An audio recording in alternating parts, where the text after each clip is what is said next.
മടിച്ചാലും ഞാൻ ഒന്നിനെയും ഭയപ്പെടുകയില്ല.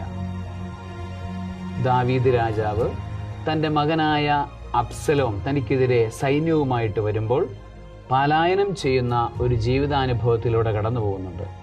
ആ അനുഭവത്തിലൂടെ കടന്നു പോകുമ്പോൾ ദാവീദ് പാടിയ സങ്കീർത്തനമാണ് നമ്മൾ ഈ വായിച്ചത്. ഞാൻ ശാന്തമായി കിടന്നുറങ്ങും, ഞാൻ ശാന്തമായി ഉണർന്നെഴുന്നേൽക്കും. എനിക്കെതിരെ വലിയൊരു സൈന്യം തന്നെ പാളയമടിച്ചാലും ഞാൻ ഭയപ്പെടുകയില്ല, കാരണം ഞാൻ കർത്താവിൻ്റെ കരങ്ങളിലാണ്.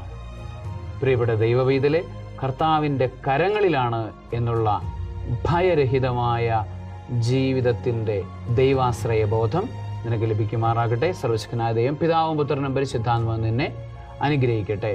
ആമേൻ.